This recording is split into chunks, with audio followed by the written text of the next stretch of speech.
everybody. We've got a packed agenda and we've got quite a few councillors and members of the public. We've got all the names down, but just in case I haven't got any councillors' names down, just indicate when we get to the items and I'll bring you in. We've got the media here as well. Tony Earnshaw is somewhere around. Hi Tony, welcome. Tony may be taking some snaps. I just thought I'd photos, so I just thought I'd let you know. If you don't want your photo in, let him know. But he has said that to me before the meeting. Okay, welcome once again. Item number 1, membership of the committee. We've got a few apologies. Councillor Muskan, who was actually recovering from an operation. Councillor Naheed was actually due to go in for an operation. Councillor David Sheard, who was actually on sick leave. Have I missed anybody? I think that's it, isn't it? Yeah, I think we've got there. Item number 2, minutes of previous meeting. Are they correct record? Thank you. Any interest? If you have any interest, please complete the declaration of interest form. Admission of the public. We've got public here. Item 5, any deputations, petitions? No, thank you. Any public question time? I know there's one from...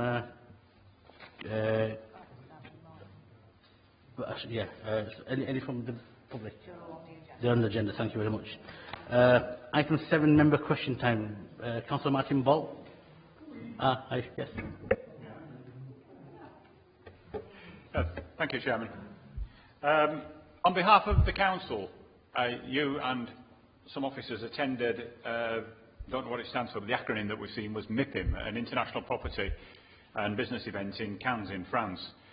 I've not seen anything on agenda for an update yet, which I'm sure people would appreciate if you could tell us what the benefits to Kirklees were, what you were selling in essence when you were down there, the key points that you were hoping, and what measurable outcomes there's going to be, so we'll know obviously if the trip hopefully was a success, because we saw a lot from what other people in the city region were doing. Harrogate were down there I think on the Tuesday, I think Kirklees slot was on the Thursdays towards the back end of it, so I'd appreciate and I'd hope it'd be a full report on a cabinet agenda, but an update if we can please. Thank you, Martin. Yeah, thanks for that question. Really good question. The visit from myself and one of our officers was a really major milestone, another milestone for this council. We were there because it's the biggest real estate conference in the world, and we as a council have got a very ambitious plan. What I can do is we can share that on with the minutes. We'll put a link in there. We have a brochure. I don't want to go through all the sites, but we have a number of key sites in there. We should actually regenerate the whole of Kirklees. We have a massive plan that we need to actually deliver. And one of the things that we need to do is actually make sure that we don't actually talk within and look within ourselves. We need to actually get out there on the world stage, on the regional stage. I'm glad to say that we were on a similar stage to London, Manchester, Birmingham and Leeds. But there is a very extensive brochure which actually highlights exactly what we're doing, what the outcome is going to be. And we can't do this by ourselves. We need to work with the private sector, we need to work with the voluntary sector, we need to actually engage other councillors from other parties, and I'll please that there were other councillors there. But we'll share the comprehensive document through the minutes when so we'll put a link on there. So you see, actually, it's all in there, but I don't want to spend an hour just talking about the brochure. Thank you very much. Supplementary? Yes, thanks. And I'm sure everybody will be interested to see the aspirations for Kirklees and, as I said, the measurable outcomes.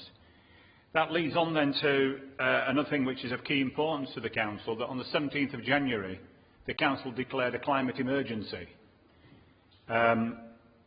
What are you personally and the Council collectively doing to make sure that that journey was carbon neutral? Obviously, air flight is one of the biggest contributors to global warming, and although a very laudable cause, we need to make sure that we're honouring the terms and the sentiments of the climate emergency motion from the 17th of January, which, if I remember, we were going to have delivered back with the report, outcomes and action plan in 6 months. But from Cannes, what are you doing to make sure that your trip was carbon neutral? Thank you, Councillor Ball.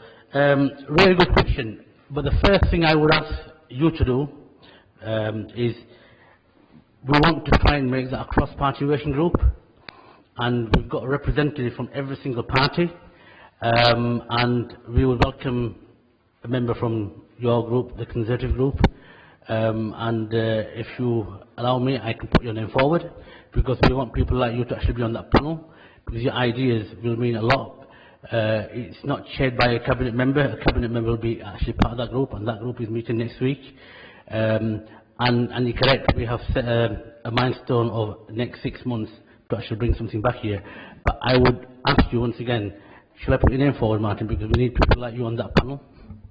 Well, I'll certainly consider it if I can see the schedule of meetings, if it fits. But no, again, the question is, what are you doing to make sure that your journey and that of other representatives of this council was carbon neutral?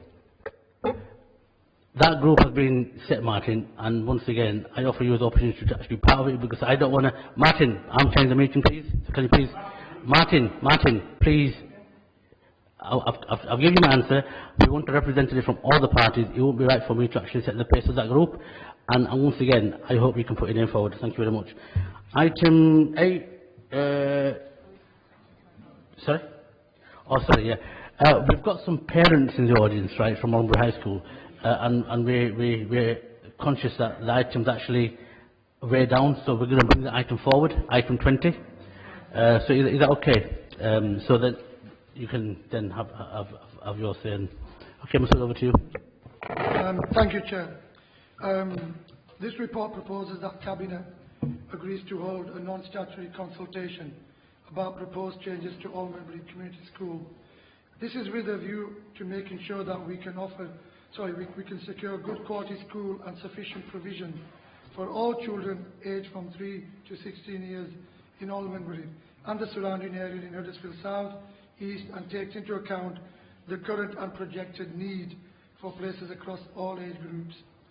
For a number of years, Albury Community School has operated with a high number of unfilled places. Schools rarely rely upon the number of pupils they have on the road to generate their school budget.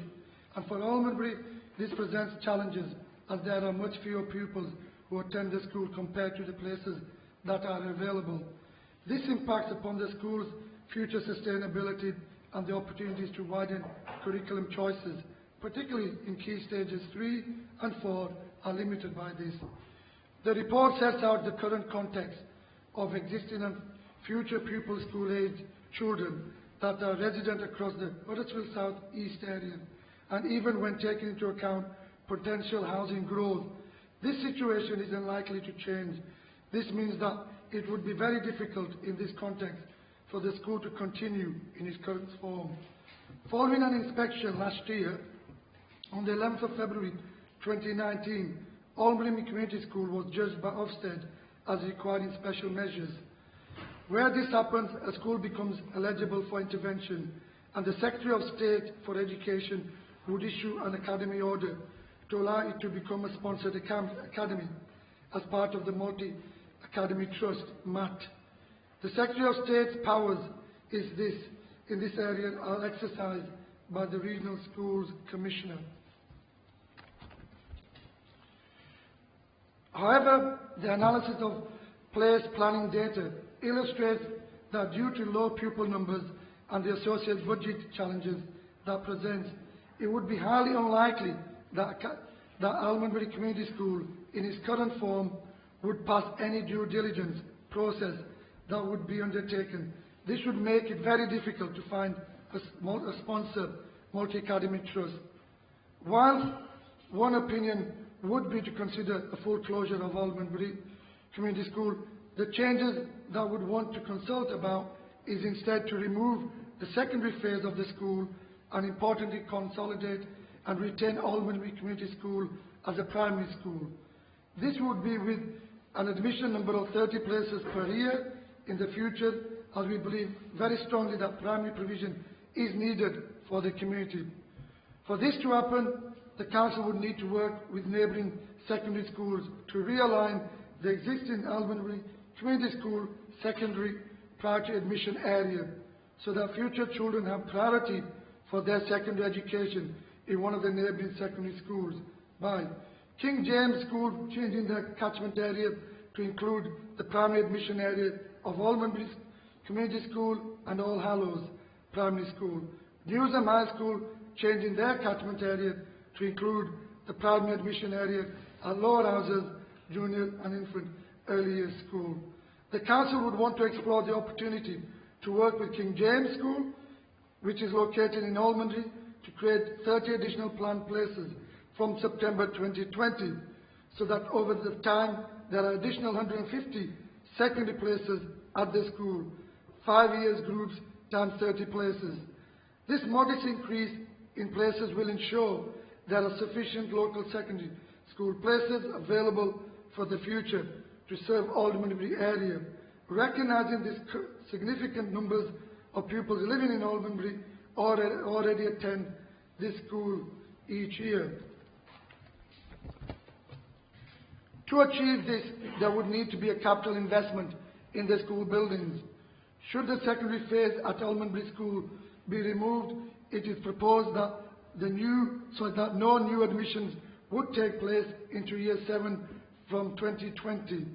As part of the consultation, we would ask officers to discuss with parents and carers the implications of their children, and every family at Almondbury Community School would receive the high level of personalised support.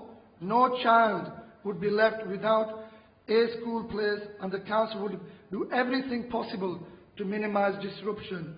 For children, we are due to start Year 7 at Almondbury Community School in September 2019. There would be the opportunity to discuss alternative options with each parent or carer. Therefore, we want to seek the views of parents, carers, school staff and others in the local community, so that everyone can have their say on the future of education in Almondbury and the surrounding area, and we would be planning to carry out a 4-week consultation later this month into April. I propose, for these reasons, we approve the officer recommendation, and as the outcomes of the consultation be brought back to Cabinet as soon as practicable in order to inform future decision making. Thank you, Chair. Thank you, Councillor Masood. Ahmed, Viv, do you want to second that? And then I'll bring other members in. I'm happy to second that on the understanding that what people are going to say can. I'm happy to second that on the understanding that what people are going to say will form part of that consultation. Okay, I've got a number of members of the public and a number of councillors.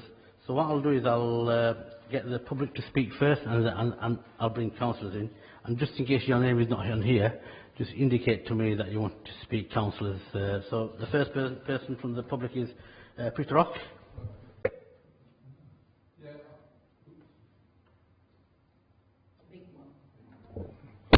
Thank you very much. I think it's a bit rude of me being first. I just happened to be in the room first, but I'll go as. Okay.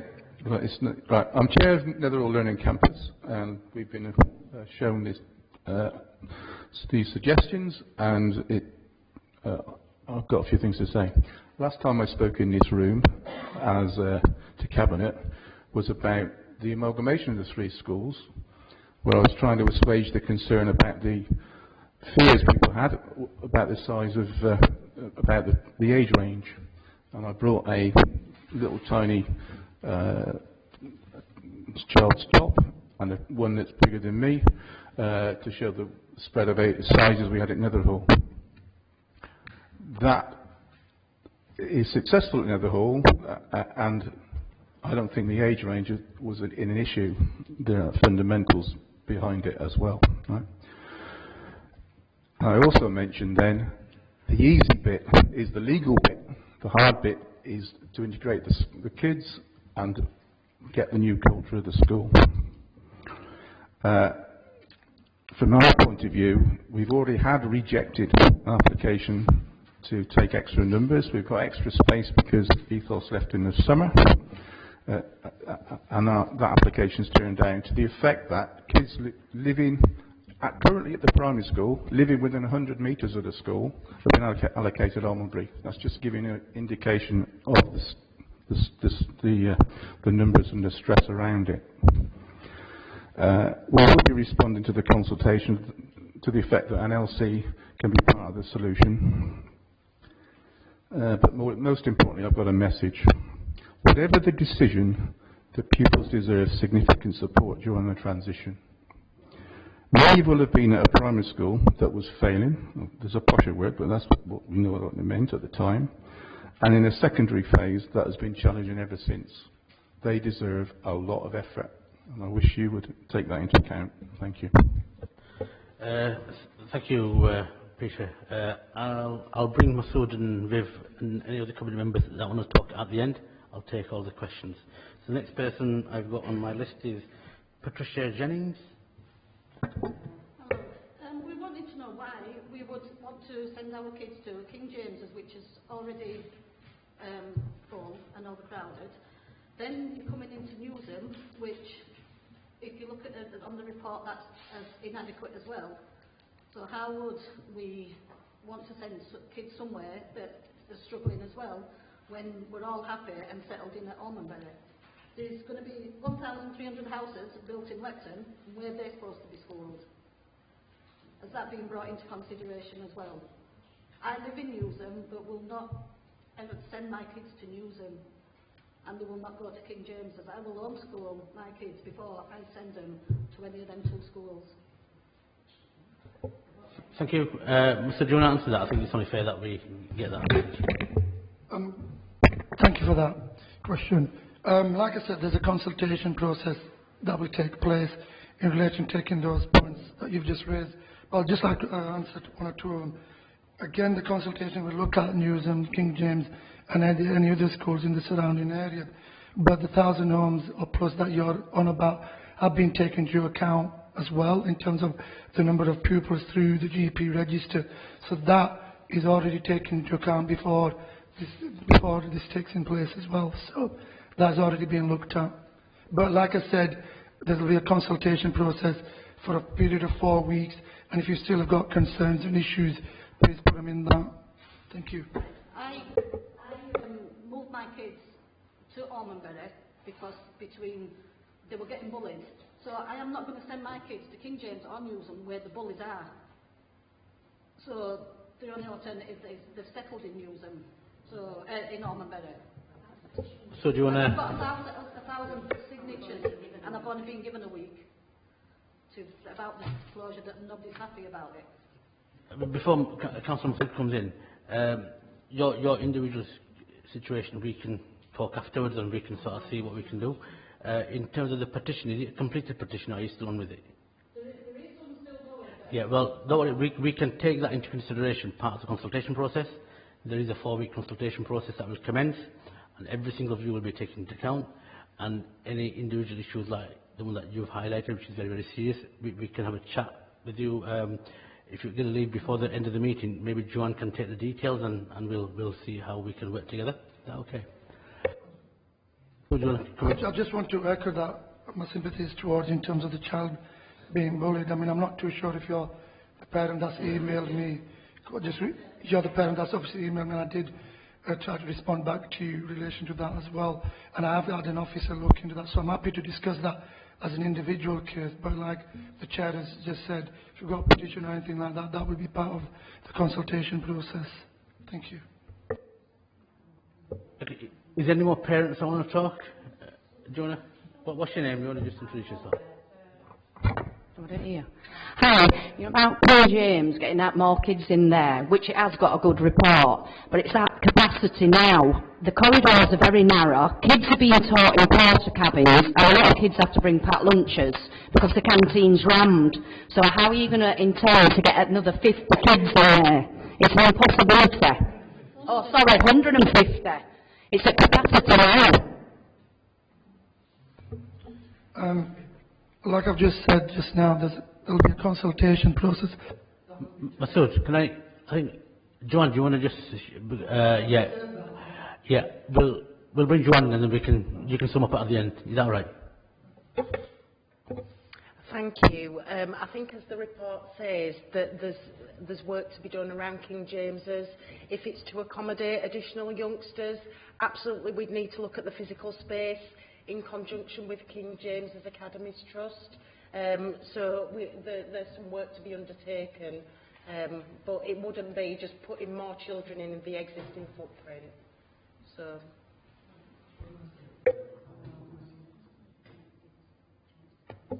Okay, is that all the parents that wanted to talk? Why can we not give her a chance to turn the school around? My daughter's in the top sets for everything there, so I don't know how it's failing. She's doing absolutely amazing. She's brilliant. And a lot of kids that have got special needs are getting all the help that they need there as well. So why aren't we sending our child to Newsham, which is a failing school and supposed to be a special needs school? So to me, that's even worse. I mean, like I just said, there's a consultation process that will take place. That doesn't mean to say that your child will go to Newsham or King James. Obviously, everything will be looked at. Like I've also said in my statement, that each parent will be met individually, and those concerns and issues will be discussed, and we'll support them through their journey as much as we can. Thank you. John, do you want to add anything? Thank you, Councillor. We really understand the impact and the strength of feeling from parents. So as part of the consultation process, should members approve this report, we want to have one-to-one conversations. We know it's not as simple as numbers. These are individual children, and so we'll want to have that one-to-one conversation. We really need that to inform next steps. It's not about forcing anybody to go anywhere. We need that information to make sure that we plan this well, because, like you say, youngsters need continuity so they can achieve. And if you do move them to Newsham, how are the children going to get there? Excuse me, what it is Joanne will take your details afterwards. Right, yeah, sorry. We've got a packed agenda. I'm really sorry about this. But I appreciate your concerns, and we will listen. So Joanne, if you take the details afterwards. I've got a number of councillors now I want to bring in. The list I've got here at the moment is Councillor McGuinn first, and then Councillor Monroe, Councillor Cooper. Is there any other councillors that want to speak? John Taylor, any other councillors? Right, okay, so we'll start with Councillor McGuinn. Okay. I'd framed it as a set of questions to Councillor Mazood to think about. I'm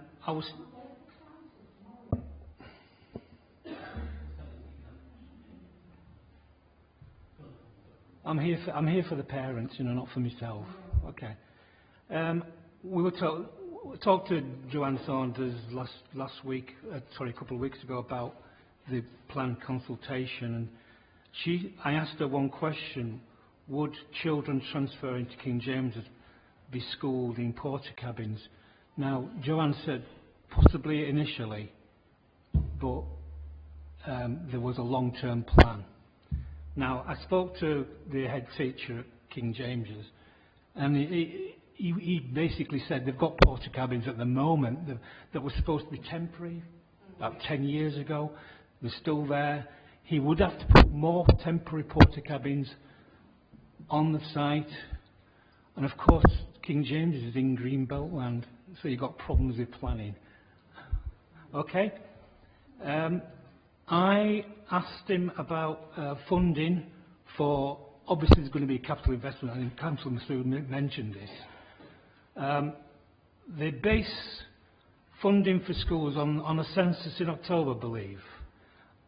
So at the moment, there will be about 900 kids possibly in King James's in October, but you're heading towards having 1,050 approximately kids, if I ever work that out.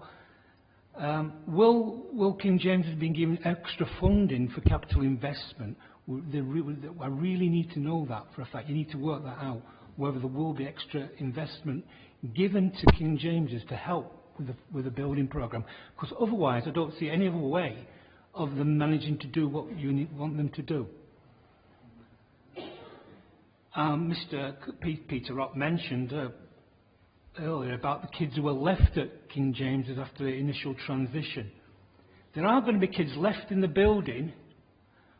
What investment will be there in the kids who are left at Almonbury Community School, particularly those who are nearing their GCSEs? We need to know, the parents need to know, especially the older end of the school who are left there, what investment there will be in their future. It's not just about it is their future we're talking about, particularly the older end. They are going to be left there under this plan. I've got into trouble for calling it a zombie school, but essentially that's what it is. The school will be dead in name, but you've still got kids there who are having to be educated. They want to know, what are you going to do about investing in their future? And it's... No, I haven't finished now. I've got plenty of questions to ask. We've talked about the academisation process, and we really haven't got an answer about why ACS, Almonbury Community School, couldn't become an academy.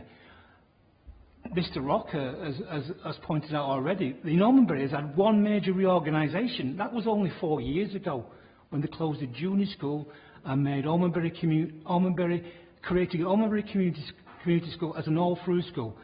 So this is a second major reorganisation. We've got kids there who've already gone through one reorganisation. You're asking them to go through another. No wonder they're angry about that. So when you're having these one-to-one conversations, be prepared for a lot of anger from parents. And I think a lot of parents are asking me, who's accountable for the mess at ACS, Almonbury Community? Councillor McGuinn, can you please get all your questions in, because we've got quite a lot of people who want to come in. So I understand you want to make comments as well, but if you can keep focus on the questions, we'll get the answers, and if you don't have the answers, we can actually ask Joanne to come in as well, because I appreciate you've got a lot of questions, but please get to it. We need to know what the future is of the high school building as well, because we've got swimming pool there, we've got a sports centre. We need to know what's happening to the main building in the future. The people of Almonbury have a right to know.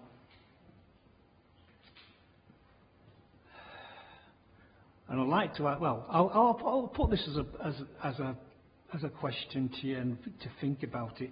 You do not think it's a mistake to talk about improving education in the area in the same breath as talking about closing the school? Just think about what you're saying to parents. You're upsetting quite a lot of people by saying that. Improving education by closing the school. Not a smart move. Okay. But can I finally say, look, I appreciate you've got a difficult situation here. And you know it's nothing personal. Okay, thank you. Thank you, Councillor Benny. Mr. Do you want to... Thank you for those questions, Councillor McGuinn. There's a number of questions. Obviously, I'm going to get Joe to come in and obviously answer those questions for you. In terms of the discussions with King James and other schools, those will be looked at, and I've just said to the parent just next to you as well, with Newsham, King James and any of the surrounding schools, those will obviously be taken into account. I take on board what you said about the park cabins, the buildings and the infrastructure, the investment and how much it would be needed. But can I make one thing clear to you? I'm a father myself as well, so I've got children of my own. So children do matter. I mean, we don't make decisions just lightly here, and I'm not making a decision based on just assumptions. Obviously, I've got to get all the facts together. I've got to get through the consultation process and listen to everybody's views and parents, even if I have to go myself. I visit schools quite regular, and you probably may not know this, but I visited Almonbury School on a number of occasions as well. And the community is nice. I'm not saying anything negative about the community and the school. We are where we are. You mentioned about the position of the school. Some of those powers aren't in our hands. It's the Education Secretary of State that makes that decision. You mentioned about the academy order and all that. That decision is by them. It's been through a number of processes. If something isn't done, they will then do something. That's that. You mentioned about numbers and stuff like that. So I'm going to bring Joe in regards to that. That's what can be constantly. Joe. Thank you.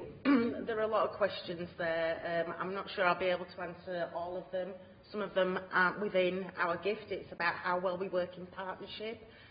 So I think the report acknowledges that the future solution will be about working with local schools. In terms of your point around October census and the per pupil funding, arrangements exist anyway as part of schools forum arrangements. So, for example, when we make some changes, if there's a transfer of youngsters, there's something called the Pupil Growth Fund, because absolutely we would need to make sure that funding transfers with that youngster to support their education. In terms of modular buildings or mobile classrooms, we use mobile classrooms, modular accommodation, make sure that it's fit for purpose. Sometimes that's done temporarily, sometimes we build that into a school footprint. There is some work that needs to be undertaken around making sure that, as I've said, that any investment in King James's is done in partnership with that Academy Trust. That would also need to make sure that it was value for money. In terms of the future of the high school buildings, it's just too soon. There isn't, you know, this genuinely is consultation. It's about working through a long-term future sustainable plan for education for the Almondbury and wider Huddersfield South East area. So again, we do think there are some priorities for future education provision for the council overall. So we'd want to explore whether we can reutilise those buildings in the first instance for education. And I think some of the other aspects then need working through. And like I say, there's a real importance to talk to parents of pupils that are currently attending the school. There's the wider stakeholders and obviously school staff in terms of really being able to plan appropriately. Just one thing that I would say, obviously we've talked about from 2020 making some of these changes, and I think that is the emphasis. The actual detailed planning needs to be influenced, should that decision be made, by the wishes and rights of parents and carers. We need to work as a collaborative to make sure that it isn't you know, a poor educational experience for those youngsters, whether they're in year 7, 8, 9, 10 or 11. You're absolutely right in terms of that the system needs to work together in that respect. So. Thank you, Joanne. Do you want to add anything, Sophie? I just wanted to make the point that you raised about years 10 and 11 in your question as well, and they will get the support as well. So I just thought I'd mention that we wouldn't just get rid of them or just do anything with them. They would get the support that they would need in terms of progress, because it's very, very important, because they're at a very crucial point in their lives in terms of GCSEs and progressing to do whatever they want to do, in terms of going to college or modern apprenticeships or whatever it may be. I just thought add that to your question that you raised, Councillor Brown. Thanks, Councillor Ahmed. I've got Councillor Munro. Hello, thank you. I've been contacted by many parents in connection with the move to close the senior part of Almondbury School. And it's very clear we need to have good schools in our area, as all our children deserve the very best education. My first question has been raised by parents of children in the Lepton area, as they have concerns over future places for their children once the homes in the local plan are built. So my first question is, do pupil projections specifically factor in the potential increase in children numbers from the proposed housing developments in the local plan? And if not, can you tell me what those numbers are, please? That's my first question. Yes, I have. Sorry, I've got several questions. The local plan. Peter, do you want to answer that, please? Facts that come into the local plan have been fully taken into account. Situation was different. This issue was not on the scene when the local plan was passed. However, I know from the figures that it wouldn't have made any difference in terms of the choices we're making now. The next question. So my next question was, do you know what the numbers are, please? Peter. Joanne possibly could give me an answer to that. Just for clarification, I'm just looking at page 5 of the report. What we've tried to do is outline the total numbers of youngsters that are resident in sort of the planning areas that we use to plan sufficient places. When you look at Kirklees, Lepton and Grangemore, that area, you can see if you look at the trajectory of youngsters who are currently living in those areas, and that's taken from GP registration data, the overall trend is that of decline. So if you look at current year reception age youngsters, reception age in 2018, there were 103 youngsters living in that geographical area. And the vast majority of those youngsters are attending school in that area as well. You can see much more detail in the links that we've provided. But you can see when you compare that to some of the older year groups, the current year 6, there was 172 youngsters of that school age living in the area. So generally it's been on a downward trajectory. I can't say the word. Thank you. So when we're taking into account things like housing development, it's not a mathematical equation. Obviously, it very much varies, but we have done some research into other sort of larger developments, in particular Spa Green in that area. And whilst it's not perfect, we work on rates of an additional 3 youngsters per year group, per 100 houses for primary and 2 for secondary. And that is in line with what other local authorities would predict, and it evens out. And we've been working really closely with colleagues that have been leading the local plan to make an assessment across the council and whether that will cause an impact for educational provision. Peter, do you want to add anything? With reference to the houses that might be built, ultimately will be built in the Lepton area, very much the impact of that in terms of children is liable to be in about 7 or 8 to 10 years' time. It's that sort of time period. Now, in the meantime, within the area, the wider area, there is an over-provision currently. And that's been so, to some degree, for the last 10 years. And so, therefore, the children can be absorbed. The issue then is to absorb them most efficiently, and I'm talking about efficiently from the point of view of the children, not just the efficiency in terms of the uses of space. But believe me, those factors were thought through within the local plan fully.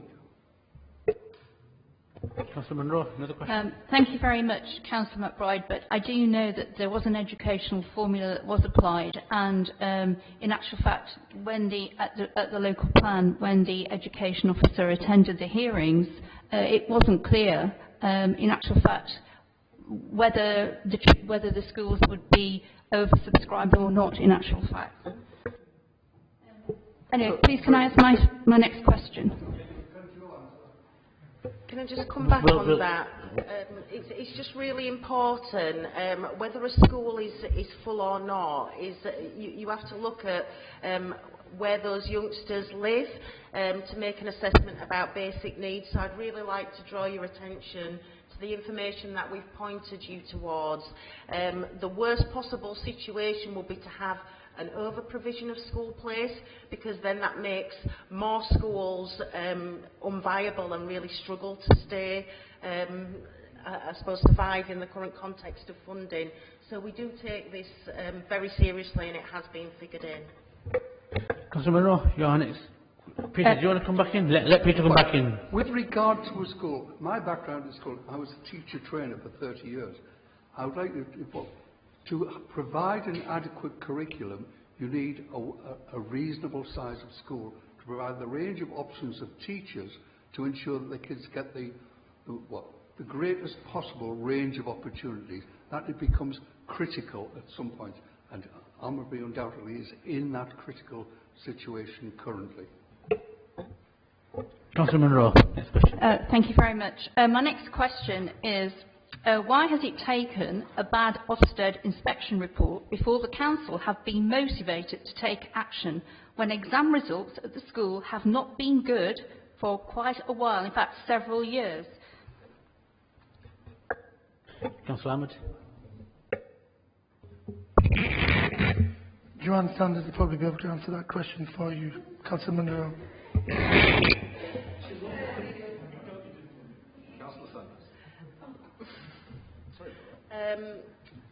So basically, I think as people have highlighted, what we usually try and do, where schools go through all sorts of challenges around outcomes, our challenge and support strategy is absolutely we look to improve schools. So whether if they end up in special measures or requires improvement, what we'd like to do is try and prevent that by working with and brokering partnerships. Almonbury Community School has had an awful lot of support, and we have been working with the local authority officers as well as other school improvement partners on a range of strategies to improve the school. The dilemma being that I suppose the context of what's been happening around Almonbury in terms of the numbers of school places, we have much larger schools in the more rural parts of the authority, and what that has is an impact upon where people are able to choose or preference school places and have those preferences realised. So because of the very small year groups, we're in a situation now where I guess a special measures judgment has brought a difficult situation to a head by virtue of the need to consider academisation. Thank you, Joanne. Councillor Munro. Thank you. Our next question is, so what measures does the council intend to make to address the concerns raised by Ofsted in the primary part of the school going forward that they're going to keep open? Thank you. Councillor Munro, what might be an idea if you go through all your questions? How many you got? Because sorry, I've just got one more. Yeah, well, you might as well. Two more. Yes, Okay. well, yes. Okay, so question 3. Why is the council seemingly rushing into a decision in response to this Ofsted report, as there may be unforeseen consequences? And would it not be a more sound plan to have a proper plan for the whole building that is housing the senior part of the school as well, and the children there going forward? Councillor Ahmed. I think thank you, Councillor Munro. I've already answered that question when I first spoke about this. And at the same time, like I said, there's a consultation that will take place, and some of those answers will be answered then. Finally, just my final question. I'd just like to ask, in relation to the consultation, I ask that it is a meaningful consultation and that parents' voices are heard and that it's not done as a fait accompli. Thank you. Let me reassure you that it is a proper consultation. Today's meeting is not the end, it's the beginning. And Joanne's already going to make a commitment to talk to the parents that are here. I appreciate you coming, take your time out, and we will listen and we'll try and get the right solution for the area. Martin, you can't push in because I'll go to the councillors before you, so you have to go back in queue. I've got Councillor Cooper. Okay, where do we start with this? Well, one thing that I found a wee bit perplexing, I guess, is that, that in 7 or 8 years' time, there could be more houses in Lepton, maybe a considerable number of houses, and yet more houses with more children means that somehow or other that's not going to have an impact on schools which are already full, and so there's it can't quite make it fit really. You think, well, it seems almost obvious that we need to be planning for the future and planning for further need. And King James's School is full, so you ask yourself the question, how is it going to happen? And not really heard a convincing response. Peter? And so I'll just go through them all. You know, I mean, problems, all schools have problems. We've had schools that have been inadequate, we've had schools which have got better, and have gone from being really poor and actually come out the other end and done really well, so it's possible to turn schools around. So, you know, if we're actually looking at at options, then a turnaround plan, how do you actually turn the school around, should be part of the solution. I'm concerned about academies. I'm concerned about the idea that somehow or other academies, Bernard, Councillor McGuinn, are some magic solution which is going to turn something round. Academies are not a magic bullet for education. I think more and more we've seen that they're actually more of a problem than a solution. You ask yourself the question about parental choice. You know, we're supposed to have parental choice in education, whatever you actually think of that, but there's not actually much choice going to be here for the people who are involved. Really concerned about this because a lot of children actually go from the Newsham ward to there, and so that affects us. And I suppose the last point really is about the consultation. You know, obviously we've been assured that it's going to be a genuine consultation. So my question to Councillor Ahmed is what will you want to hear?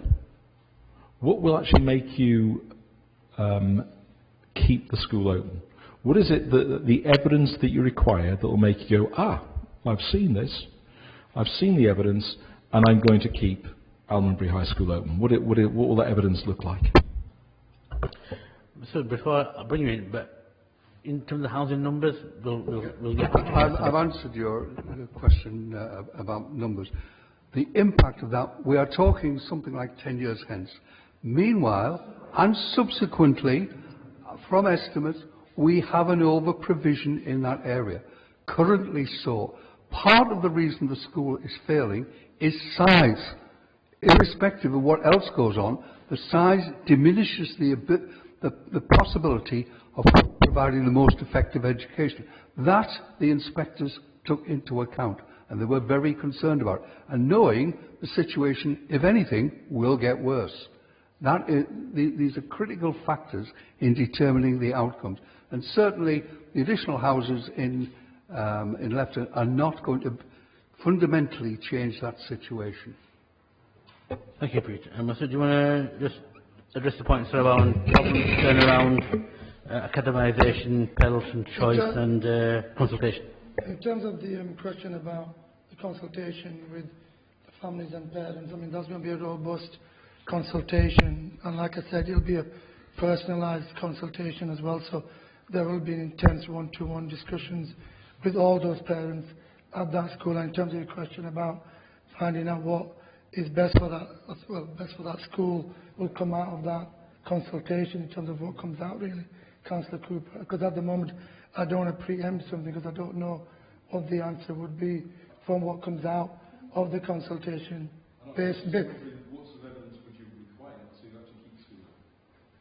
Well, at the moment, like I said in the beginning, the numbers are already falling. The projection numbers are very, very low. And like Councillor Peter McBride also mentioned, we've taken into account the GP register and the houses for that area. So obviously the numbers we still need to have the numbers for those schools, classes as well. But at the moment, like I said, it's going to go out for consultation, and we'll then find out what are the needs and discussions with the neighbouring schools as well as the figures that Joe's given you around the primary schools in those areas. Councillor Cooper.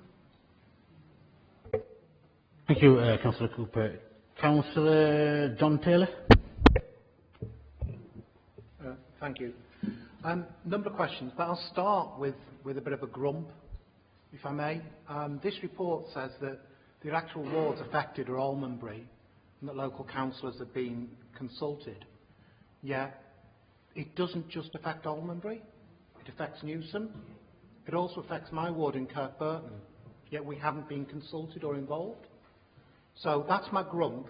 So can we please get it right when we are looking at these sort of decisions that are being taken, that you make sure that you involve elected members, because it's not acceptable to bring a report to Cabinet where you haven't done that consultation when you're stating that you've done it. So that's my grump. I'd like to echo the comments that were made earlier about voices being heard. But I'd change that wording, if Alison doesn't mind. Not to voices being heard, but voices being listened to. Because I think that's the important bit. Because my concern is your voices will be heard, but they won't be listened to. So can we just, make that very, very clear? Because that's my expectation. I am concerned. I hear what Peter says about future provision. I understand that there is some over-provision currently. But like Andrew, in my gut, it don't feel right to be closing a school in an area where we have plans within our local plan to have significant housing increases, when we have a school that is currently, struggling to cope with the number of children housing in King James's, and yet we're proposing to put more children in there. So I do worry a little bit about that. And I'm also uncomfortable with the speed at which this is happening, because this does feel like it's being very rushed. All of a sudden, we've decided that this school is a problem, and we're rushing to close it as quickly as we can. And I've heard talk of a long-term sustainable plan. A long-term sustainable plan and strategy doesn't happen overnight. And I just ask you to reflect about whether you're rushing this through. And my final point, and probably the one I worry about most, and it echoes what Bernard said earlier around the children that particularly in years 10 and 11, that are at that critical stage in terms of their education. Once you condemn this school and say your aim is to close it, you'll start losing good teachers. So how are you going to ensure that you retain the quality of teaching staff that is needed to support those children through a crucial stage in their education? And I've had nothing today, and I can see nothing in this report that gives any explanation of how you intend to do that. Because, quite rightly, the teachers will look to their own future and their own careers as well, and will start looking for opportunities elsewhere. And if an opportunity comes up that is suitable for them, they're going to go. So what are you going to do in terms of, are you going to do some golden handcuffs or whatever they call them these days, to try and retain those teachers so that the children get the education they need at that critical stage in their education? Yes, the younger children, if they move school, perhaps, yes, it will be bumpy, but it's probably more manageable. But it's the older children at that critical stage that we need to be thinking about. And I've heard nothing today that addresses that. So I think they're my questions. But I'll start with my grump. I hope you'll just take that one on board as well for the future. Councillor Ahmed, do you want to... Thank you for that, Councillor Taylor.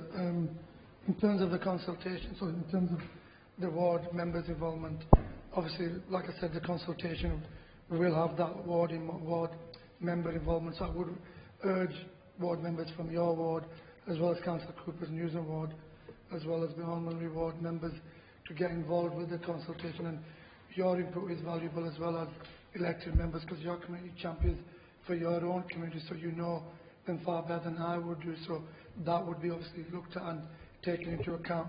You mentioned about the voice not listened to. I can reassure you that I'll make sure that I and the officers make sure we listen to the community as well as the parents in that area that have that personalised one-to-one discussion with us, and we'll take on those views that they say. You mentioned about closing the school. I'm not closing the school. There's two options. Option one was to close it. I'm not closing the school. Obviously, I'm looking at option two in terms of retaining and keeping the primary provision there, and in terms of the secondary position, because of the numbers that are low, obviously we'd have to look at and see what happens. But that, I've not said I'm closing the school. You mentioned about years 10 and 11. You're right, I've got nephews and nieces and family members who are in that crucial year of their school life. So you're right, it is important that we make sure that they get the right support from the staff in that school, as well as officers going in and spotting those staff. You also mentioned about retaining good staff and making sure that they stay there. That is what I would want. I'd want to make sure those staff stay there, and I'd urge the officers to go and support and work with them in that school to make sure that we've got something in place. But like I said from the offset, Councillor Taylor, at the moment I'm going to consultation to look at what would be the most viable option. Thank you, Councillor. Thank you, Councillor Ahmed. Councillor Bolt. Yeah, thanks, Chair.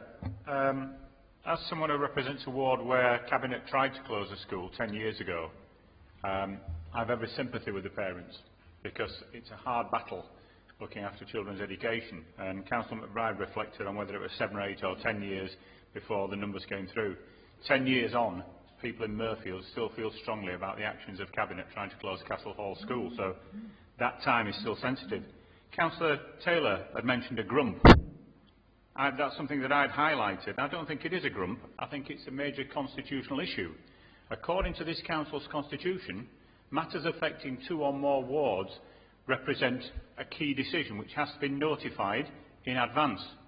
We've here heard about at least 3 wards that are affected. I would suggest that this needs to be taken back and brought back under the council's key decision protocol when it's been placed in advance on that. Otherwise, you may start the consultation process with parents and others launching a challenge that you haven't followed your own due process. Similar in due process, we were told that all reports coming through Council and Cabinet in future would have environmental impact assessments on. Those are still not coming through, but it was a Council resolution. And one of the key things in this consultation, for it to be meaningful, should be about future transport provision for pupils. You can't rely on bus services. As we found out in North Kirklees recently, pupils' education has been affected by Arriva buses, as it is in North Kirklees, chopping service at short notice so that pupils can't access their sixth form colleges and schools. So you have to provide proper transport assessments. Otherwise, what you're going to end up is just more and more congestion, people being disenfranchised. Now, I don't think anybody around here can answer the legal question, but I would suggest that this matter is deferred while it's referred back to the legal officer to check the constitutional process for a key decision. Thank you, Councillor Ball. Firstly, the situation you mentioned about the BSF, right, yeah? You know, it's a completely different situation to what we're talking about now, so it's not fair that you're actually comparing a school in your area with this one, because this one, right, yeah, you know, has had a lot of issues. One of them was actually that number of children coming through over a number of years. In terms of constitutionally, we have done everything right that we need to do, so we won't defer this report. And in terms of the transport and other stuff, I'm sure part of the process will involve all that. I've got another member of the public that wants to talk. Mr. Aziz, do you want to come forward?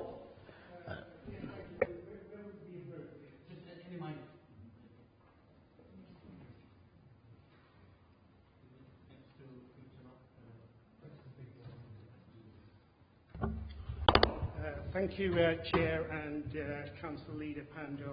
I don't know the names of all of the councillors here, and I certainly don't know the name of the councillor who's responsible for the education portfolio. I just want to limit my comments and my questions to under 3 minutes. Firstly, let me introduce myself and address with regard to my standing in this matter. My name is Mr. Tajinder Aziz, A-J-I-Z. I'm a councillor from down London Way, and I live in the community, so that goes to my standing under the title of Other when you introduced this matter. I'd like to touch on two points of view, one from the view of the council, and secondly the other with regard to the view of the parents. Now, you have a statutory responsibilities in this matter to make decisions, strategic and overview decisions based on the places, and certainly with regard to the statutory duties placed on you by Parliament. And certainly you want to make the best decisions with regard to the school, the places that you need to provide without there being over-provision or under-provision, because those are not optimal. You need to apply critical thinking in this matter, and you need to justify your decision both to the parents and your legal responsibilities and your statutory responsibilities.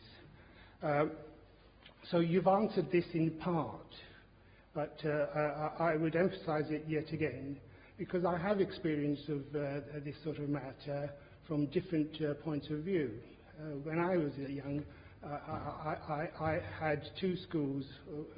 I was a pupil at one, both of whom were amalgamated onto one site. I also have experience of this as a councillor. From the point of view of the council, I want to know, have you undertaken all your due diligence with regard to your statutory responsibilities, and you have recorded that so that the parents can see that you have gone through all the aspects and elements of the process?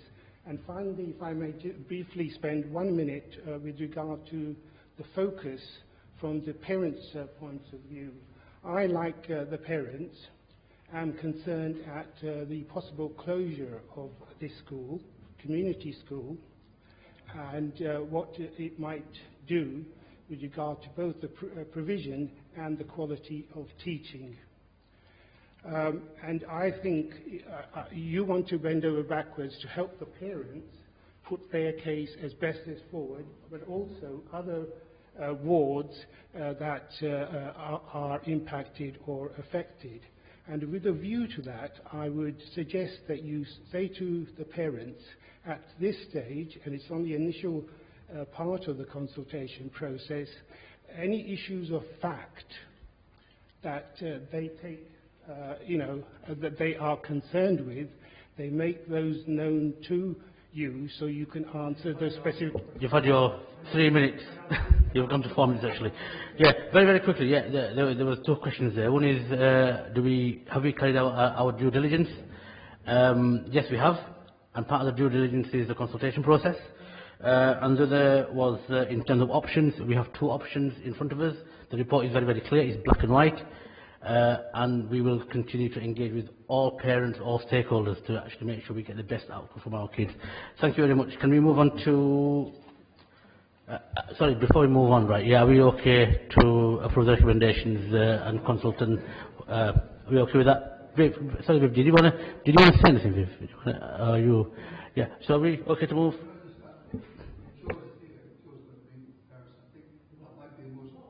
Now, the meeting with the parents and Joe will be most fruitful, and I think, and I would just like to emphasise, we're not deciding here and now. We're starting a process and genuinely going to listen, particularly to what the parents say. We'll listen to a lot of other voices, but the parents' voice and the children's voice is absolutely critical to this, and I do assure you on that count. Thank you, Peter. Masood, do you want to say? I mean, I just want to echo what Councillor McBride said. I mean, I've had loads of emails already from parents throughout this week and letters as well. So I'm taking it serious. I've responded to all those parents so far. They've obviously sent me an email and I will be responding to those. They obviously sent me some today as well. So I'm happy to I'm obviously getting involved and doing whatever I can alongside the officers. So I'm going to be listening to what you have got to say before we do make a decision. So thank you for everybody for coming and members as well. Thank you. Thank you very much. And if you want to have a chat with Joanne, she'll be free to talk to you. And we will continue to talk. Okay, so we okay to move that and approve that? Okay, thank you very much, members. Item... Yeah, we voted. Yeah. Yeah. Item 8, discretionary retail discount scheme, Councillor Graham Turner. Chair, we'll just let everybody settle down before we move on. Just bear with a second. It's only polite.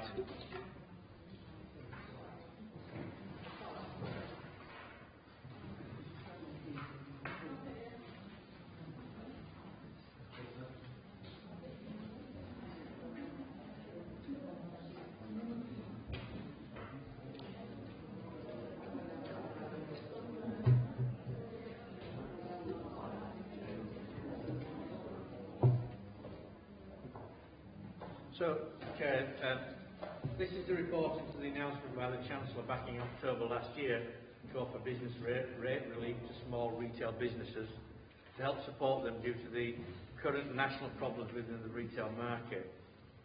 Of course, any support our struggling retail sector gets is to be welcomed, and Cabinet will note that the report clearly sets out what type of businesses will qualify for this relief and those that don't.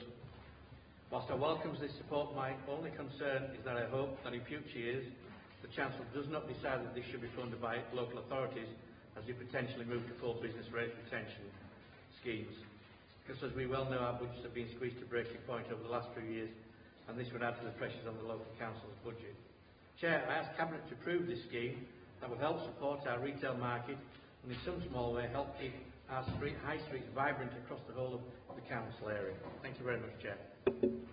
Thank you. I second that report. Are we okay to move that and approve it and pass it? Thank you. Oh, sorry, John. John, you wanted to say something? Thank you, Chair. I notice in point 2.2 on page 10, we have the actual amount of relief is likely to be awarded is unknown at this point.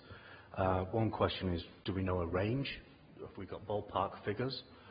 And that in another point we have that there's a reimbursement to be made by central government about this relief, and it seems to suggest that that reimbursement might be coming in after 2021, and I'm just wondering what kind of hole that leaves in our resources as we're going forward. Thank you. Thank you, John. Interesting points. But you'll know that at this moment in time, as under 2.2, we're still waiting for the software to calculate the rate relief scheme at the moment. So once that's through, that's anticipated to be 1st of April this month, obviously, next month now. So we'll have a clearer idea. And at this moment in time, it's difficult to know exactly how many businesses will qualify, because obviously the retail market, as we well know, shifts almost daily these days. So when we get the software in place after the 1st of April, we will have a clearer idea. If you want to contact me after that time, I'll try and provide you some evidence of those figures. Okay? Thank you. Just one brief one, thank you, Chair, is I know in 3.15 there's the Brexit caveat. Do we have any kind of idea of what's going to happen there? Because go on, because if you have, I'm going to start putting money down. Thank you, Councillor. No, I don't think anybody in the country's got any idea. I think if we ask Mr Burko, he may have more of an idea than the rest of us. Thank you, Councillor Graham-Trainer. Are we okay to approve that and move on? Yeah, thank you. Item 9, revised fees and charges for economy and infrastructure services with effect from 1st April 2019. Is that Councillor Graham-Trainer again? Yeah, Councillor Miller is ill, so I'll pick this up, Chair. Chair, this is a tidying up of fees and charges and brings us pretty much in line with our neighbouring authorities and moves us towards a cost recovery model in many areas. I would like to thank officers for pulling this report together because it's been a complicated task to do all this. So again, thank you to officers for that. Cabinet, I ask Cabinet to approve these fees and charges as indicated in the report from the 1st of April. Thank you, Councillor Graham-Trainer. I second that. Are we okay to approve that, Councillor Wilson? Thank you, Chair. Brief question. On the bottom of page 25, we talk about pollution and noise control. There's the private water supplies regulation. I noticed that we are reclaiming charges for that, which seems fair. I do note, though, that many people on private water supplies are not. That's not a voluntary situation, especially in the Colne and Home valleys, where we've got rural water supplies and people are drawing water from different sources. The bit that I just want to clear up a little bit is the lab fees. Now that's a bit of an unknown factor here, so I just want to be sure that we'd have an eye on what those lab fees are, and that we're not opening the door to some kind of untrammeled costs there for residents who have no choice in their water supply. Thank you. Thank you, Councillor. I'm sure that the officers will have an idea of what that fees should be, and if they seem excessive, they would be in a position to challenge those. Are we okay to... Yeah. Right. Oh, you got another one? Right, not on this one, next one maybe. Are we okay to approve that, members? Thank you very much. Item 10, Riverside Master Plan and Master Plan Framework. Chair, I'd like to move it. I'd just like to point out that the Dewsbury Riverside was the biggest allocation in the local plan for housing. 4,000 houses proposed there. One of our three largest sites, and the fact that it is so large, the fact that we own a lot of land there, has enabled us to enable in turn the community and to the local councillors to reshape what will be ultimately a new village. It will enable us to talk with the community, and much of that has already taken place. I think particularly with Miller Homes, I think they've had open days. Local councillors have been involved in proposing what might be, which and the outcomes of that so far have included community facilities, houses of different sizes and different tenures, a health centre, a school, a parkland, and a road system interlaced throughout the site. So it is an example of what can be done not merely here, but also at Bradley and also at Chidswell. So I can recommend this to the council. I second the report recommendations. Martin, Councillor Martin Bolton, did you want to ask a question? Yes, thank you, Chair. Just reflecting on the discussion at the start of the meeting about consultation, I'm just concerned. No, just concerned that what we're seeing now doesn't reflect the consultation that people got, because the people who went to the drop-in session at Murfield Community Centre were told about the schools that were going to be there. They weren't told these were potential, hypothetical, or even mystical. The master plan, it says on page 37, provides for a further primary school and a secondary school post-plan should they be required. So you've got 4,000 houses going into a new development in an area which already sends pupils to secondary schools in Murfield, and you're wondering whether post-plan a secondary school will be required. That wasn't what was said at the consultation. They were very clear on the existence of those schools. Similarly, in terms of transport, ironically, we're talking about passage of time. 6 years ago, the people of Kirklees were told that this council was developing a proposal for a Ravensthorpe relief road. This was going to be one of the biggest engineering schemes, producing benefits for the area. We've seen no further development. There's nothing coming through at West Yorkshire level for a Ravensthorpe relief road. You've got lots of other schemes under different acronyms and names, but nothing. The highway schemes in here, talking to the developers, are still in debate about whether they are enabling schemes, in which case the local authority will pay, or whether they are schemes in which the developer will pay. That's why on the consultation they were in faint pen. Councillor McBride in 2013 said, what you've got at the moment is a main road going through what ought to be the main shopping centre. The volume of traffic makes it more difficult to get into Dewsbury. It's easier to get there, the whole dynamic could change. But we haven't seen that dynamic change. We ought to be seeing this major infrastructure. We raised it at West Yorkshire last week. If you go to our neighbours in Wakefield, the Wakefield Eastern Relief Road, the Glasshoughton Bypass and now the Glasshoughton Southern Bypass are all built before developments even start. They are enabling road schemes.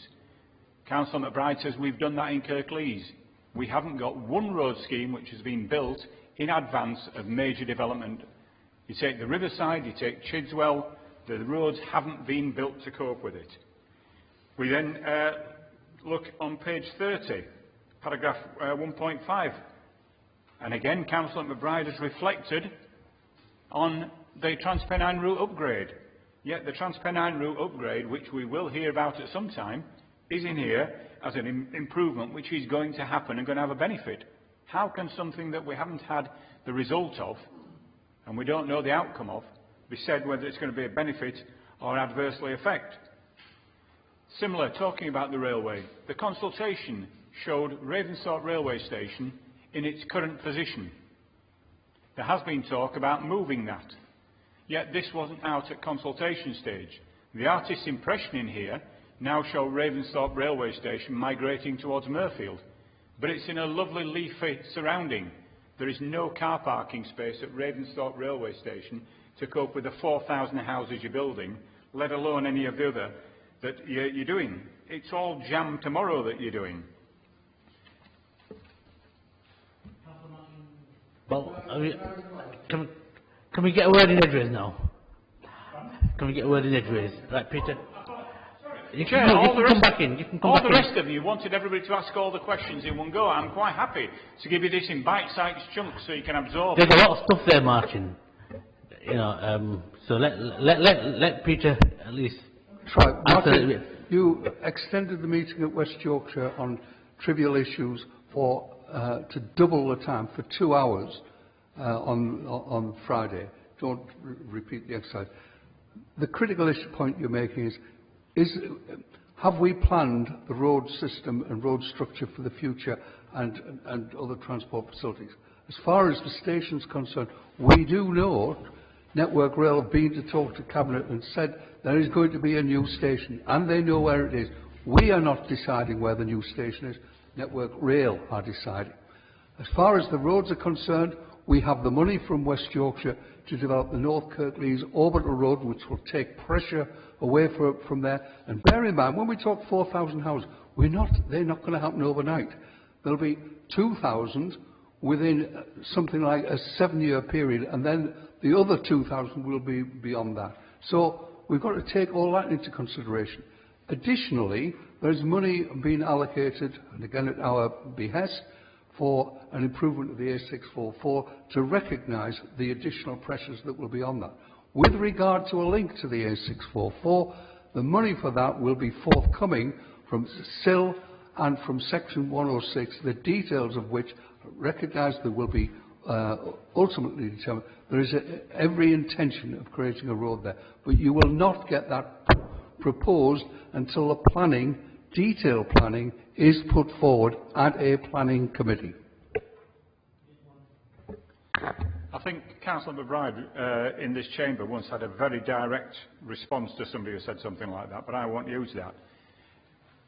Again, look at Wakefield. They've built the roads before the development. So what we're saying now is, again, this is all going to come later. It reflects back again to what Councillor McBride was saying to the people on the education. We haven't got the money approved for North Kirklees Orbital Road. It's still going through the first phase. There's no feasibility, no planning, no development line. Give us a time so that we can progress this then, Peter. When will the North Kirklees Orbital Road be delivered and open to the public? It's not just a question of the North Kirklees Orbital Road, it's a question of that road, the A644 and a link to.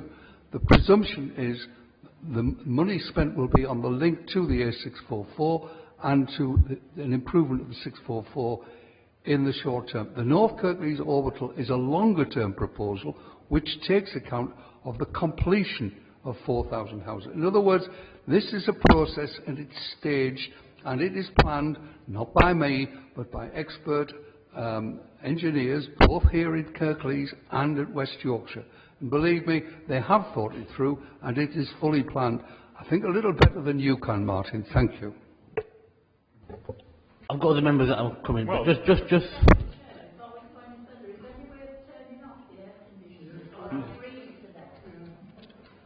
Can somebody check with air conditioning? Yeah. Yeah. Yeah. It's probably. Yeah. We'll get it checked out. We'll get it checked out. It doesn't need resolving. Yeah. Somebody come over to the caretaker. I think, Martin, just on another point, right, and you know this anyway. But a lot of this is dependent on central government making sure that we actually put the bids in and that money comes here. No, but the housing development isn't. No, the housing is down to you. You're talking about weaker funding. Yeah, and you're talking about weaker funding, and that all comes from self government. Right?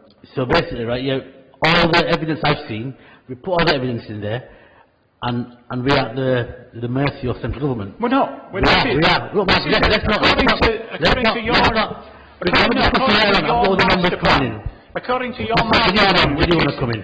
No, according to your master plan, this is a sustainable development. Thank you, Chair.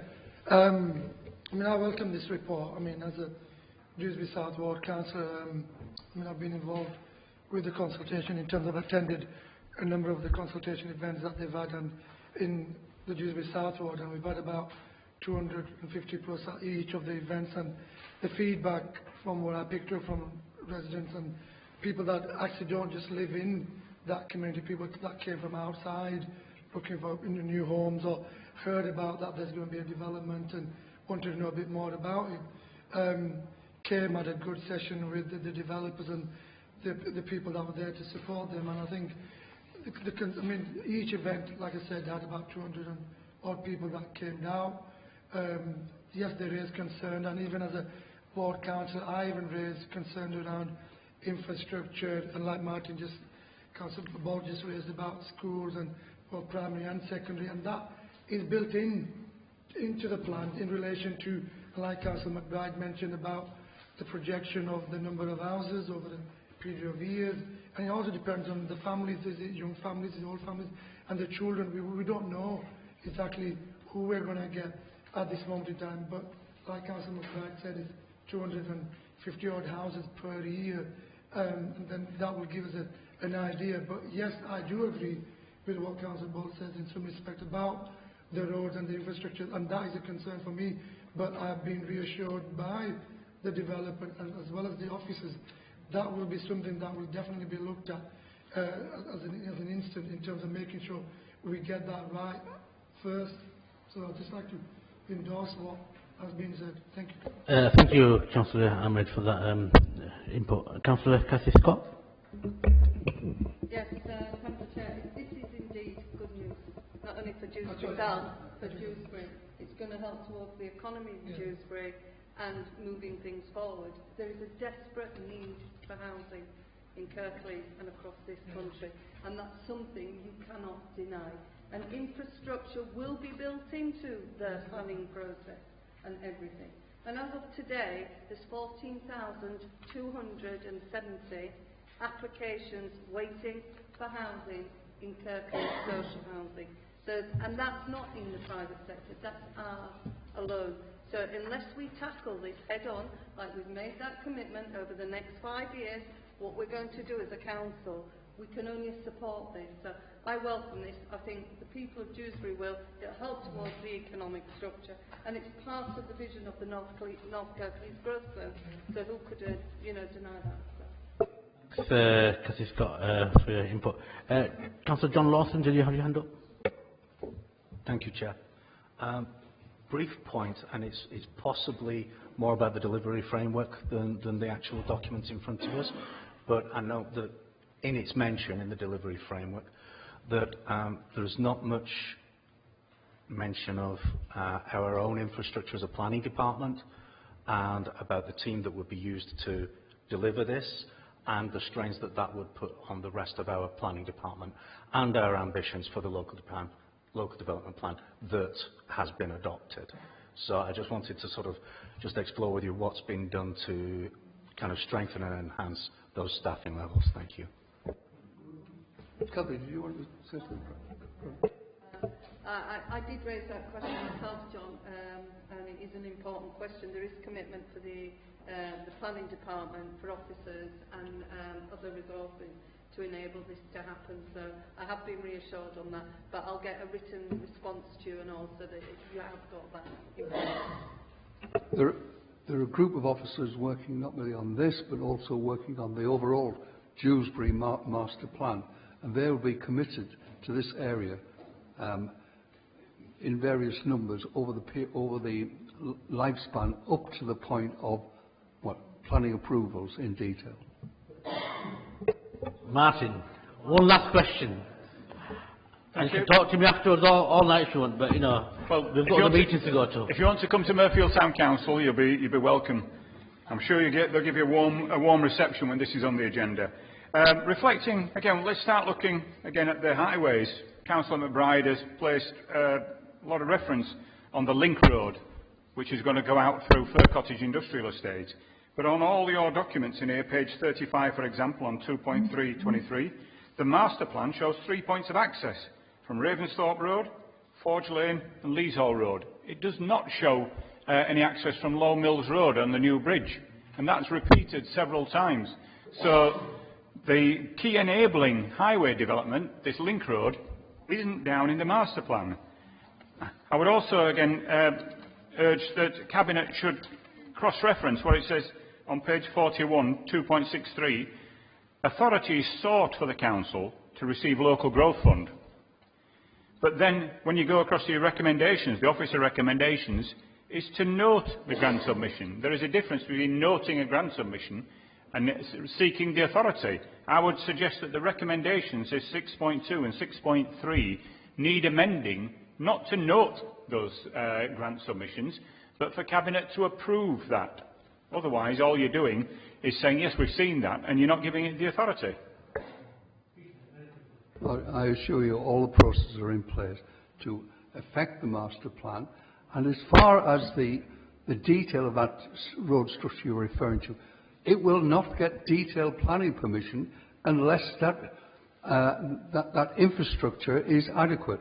So bear in mind, we've got a local plan, but that only states in principle what we may do. The detail always comes back to a planning committee. And certainly this will go to the strategic planning committee to ensure that all of the infrastructure is there. And this will get the most detailed of investigation, as will all the big sites.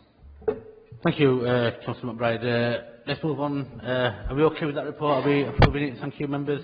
Item number 11, 2018 and 2019 Council Capital Plan. Graham, you're going to move this? Or is it Masood or is it Viv? Right, I've got all three names now, so... okay. We're sharing the love. Thank you, Chair. The report is identifying potential projects for Cabinet members' approval funded from the 2019-20 Learning and Early Support Capital Maintenance section of the Capital Plan and present an update on the delivery of the 2018-19 Capital Maintenance Programme approved by Cabinet on the 17th of April 2018. I support the report and the proposed programme of works that will be carried out mentioned in section 2.8 of the report. The school's investment programme keeps buildings safe, dry, warm and secure, which enables the staff operating from these assets to deliver on the Council's priorities. So I welcome this report. Thank you, Chair. Thank you. Who's going to second it? Thanks, Councillor Kendrick. I've got a question from Councillor John Taylor. Thank you. I welcome some of the proposals in this. There's three particularly that I'd just like to pick up on. Firstly, one is just to say thank you very much for investing in Cliff House. That's obviously in my ward. Fabulous facility, very well used and well received by young children. And you're putting 600k in to do work to the roof, etc. The second one I just wanted to pick up on was around Tolson Museum. And again, I've seen the state of the roof in Tolson Museum and been behind the scenes in there. What's up, Graham? Am I? Oh. I'm on the...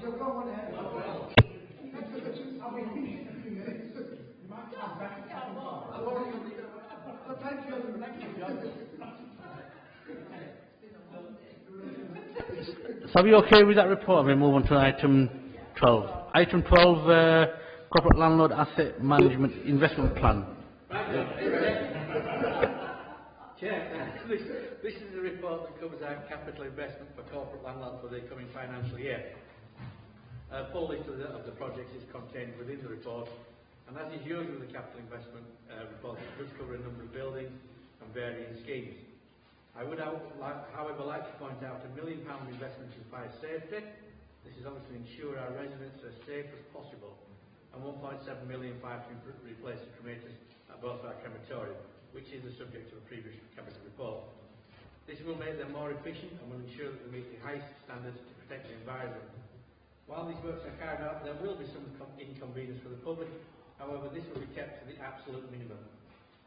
The allocation, John, are you listening? The allocation of funding for Cliff House will be spread over a 2-year period due to the complexities of working on the listed building. Again, it's likely there will be some issues for users while the work is being done, but Cliff House is a fantastic asset for the council and provides our young people with a fantastic experience. Much work has been done by officers over the last few years to improve the offer and to make the building more cost effective, and potentially this hard work could well make the building cost neutral in the future. Chair, I ask Cabinet to approve the capital budget as listed in today's agenda. Thanks, I second that. John, do you want to have a second go? Yeah, try again. Thank you, Graham. We've also got a really active Friends of group now at Cliff House as well that are working well with the officers to try and support that and develop other activities that are going on at Cliff House as well, in addition to the educational aspects of it. And we had a murder mystery on Friday night fundraiser. I did volunteer a few people who could have been murdered, but they didn't take me up on the offer. But you know, it is actively supported by the community as well. So I very much welcome that. Just on Tolson. I know that there are bigger plans about what we will do with our museum offering at some point, but I think this is absolutely critical. When you go up behind the scenes, up into the attics of Tolson Museum, where a lot of the collection is stored, you know, there is problems with water getting in, etc. So I think it is an essential investment in that, and I very much welcome that. One point. If you look on the appendices for this and the previous report, they list the wards by letters. But I've kind of worked out that my ward is letter S. Right, so I'm not quite sure, but it would be helpful in future reports if they actually put something that was indicative of the actual ward, so we're not trying to guess them. Because I don't know who T is or necessarily who C is, but it's a bit confusing. Pardon?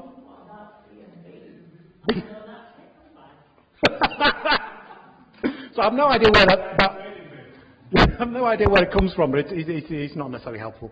Then finally, I would just be interested in knowing, and you may not have this to hand, Graham, but I would appreciate knowing what the 90 grand being spent on various libraries for general condition works was, if that's actually, you know, being put through, because I obviously have an interest in libraries, and particularly those in my patch. I'd be interested to know if any money's coming my way. Thank you. Briefly, thank you for your support for our Cliff Houses, and we all know it is moving towards really being a much better offer. It's been a great offer, but it will be much better in the future, especially with this investment. As to regards to your murder mystery, if you wanted some, I can add some to your list. You may guess some of them. Yes, you're right about Tolson. We do need to keep it safe until the master plan work is finished. So you're right, that is a positive investment, and it will solve that problem out, hopefully. Libraries, some of that money will go to some of the ones that are in the worst possible conditions to maintain them while we get the rest of the programme rolled out. Because we still have several on our list that we need to do something with. So it's just general to keep some of those going while we actually find a new home for some of them. Because some of them are in, Councillor Kendrick knows which one I'm referring to, but some of them do desperately need a new home. But we need to keep them safe and secure until those options have been fully worked through. Thank you. Councillor John Lawson. Thank you, Chair. Only really to comment on Tolson Museum and £300,000. I note that that's expected costs. That's a repair that's been needing doing for quite some time. Should you start to peel back the layers and find that it's over £300,000 the amount needed, what does an upper limit look like? And I think I'll stop there actually. How much you prepared to spend on that, and how long does that repair need to last in light of other town centre plans? You're right, there's always a risk when you start to peel roofs back, and we've got one or two other roofing issues coming up in this next year or so. I don't know what the upper limit is. We need to get up there, and they've had a good look at it, so I would assume that they're pretty much in the ballpark. But you're right, you're absolutely right. sometimes when you start to look under the roof, there's things you didn't know. We'd have to assess that when if any extra costs came in, see how much they were. Temporary repairs can last any time from several years to longer. We always do the best possible job we can within budget, so I'm confident these repairs will last until we get the master plan in place. Thank you, Councillor John Lawson and Councillor Graham Turner for response. Item 13, implications. Also, are we okay with that report? Yes. Are we okay with that report, members? To approve it? Okay. Item 13, implications of the establishment of new schools and discontinuation of schools for land and premises. Graham, is that one of yours? Yeah, Chair, this report simply seeks Cabinet approval to delegate the powers to dispose of council assets when a school is discontinued and a new school established. Given that any disposal is already covered by legislation, it makes sense that we allow the relevant director to carry out any such disposals, as this will simply streamline the process and reduce the cost of any such disposal. A separate Cabinet report will not be needed to be produced and submitted to Cabinet. Thank you, Councillor Graham Turner. I'd like to second that. Are we okay with that report, members? Thank you very much. That's approved. Item 14, Highways Capital Plan. Is that I'll you, go Peter? that. Normally, Councillor Mather.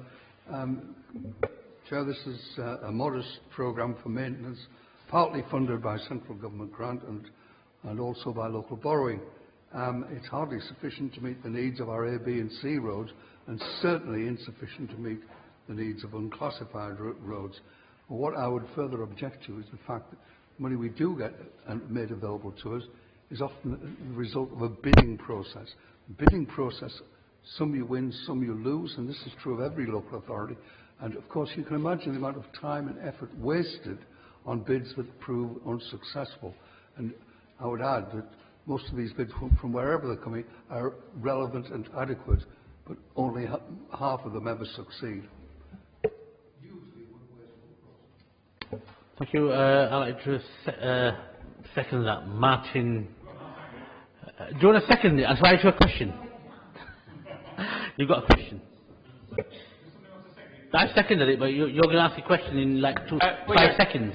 Question and a comment. Again, well, we're just going out. Councillor Taylor referred to the curious identities of wards. If members look on page 198, there is a programme down there that says Wood Lane at Murfield. Whilst Murfield may be the postal address, as I'm sure Councillor McBride and Councillor Mather knows, Wood Lane is in the Dalton ward. It's one of the worst roads in this area. It wasn't even built as a proper road. It was just been patched up over years. So I think that needs properly attributing, because otherwise the people of Murfield might get giddy if they think that Councillor McBride was actually going to give them some money. But I do pick up on Councillor McBride's point about a bidding process. And I think I've heard him say before that the bidding process is somewhat skewed in West Yorkshire, because I'm sure Kirklees is doing everything correct and making sure that its facts and figures stack up. And I think Peter's got concerns that not all authorities are putting in bids of an equal and level playing field to that. So I wonder if you'd like to... He's made those comments before at West Yorkshire, where he said that... We'll get a response. Peter. You're doodling and meandering, Martin. I mean, the key point is, yes, it's a very inefficient system bidding. It's your government that's doing it. It's your government that plays around with half the capital budget overall for highways, and then in turn brings in a bidding process to make you sit up and beg to get the money that would be rightfully yours in the first place. So is he now saying that he accepts that it's a level playing field? He's criticising West Yorkshire, our other neighbouring authorities. Let's have a chat with Pete outside. And I'm does sure, he accept that the designation of that road is incorrect? Look, Martin, the point you made about Wood Lane and Murfield and Dalton, right? Well made, right? Yeah. Everything else, right? Yeah. I'm sure you can talk to Pete afterwards. Okay, members, are we okay with that report to approve it? Okay, thank you. Item 15, special education needs and disabilities, the parents' perspective. You'll talk on it, yeah. Thank you, Chair. Sorry. Afterwards, yeah. Thank you, Chair. The purpose of the report is to present the findings from Children's Scrutiny Panel and the investigation carried out by the panel into how special education needs and disability assessment and commissioning team SENACT interacts and works with parents and carers, and I request that Cabinet approve the responses to the recommendations of the panel. There is now an action in place for the SENACT which covers many of the points raised and other areas of improvement. The SENACT action plan is updated and monitored every month by the SENACT manager and head of service, every quarter by the parent monitoring group. The report also has recommendations from parents' perspective as well as Cabinet members for children's services, schools and aspiration. I therefore ask Cabinet members to approve the report, Chair. Thank you. Bill, you can second that? Thank you. No, it's not about it. Don't encourage him. It's Councillor Burke.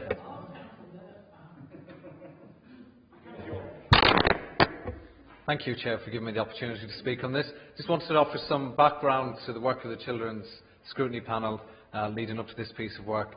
So this came from an initial suggestion from the former Director for Children's Services, Steve Walker, who asked the panel to consider special education needs, disabilities of children during the 2018-19 year.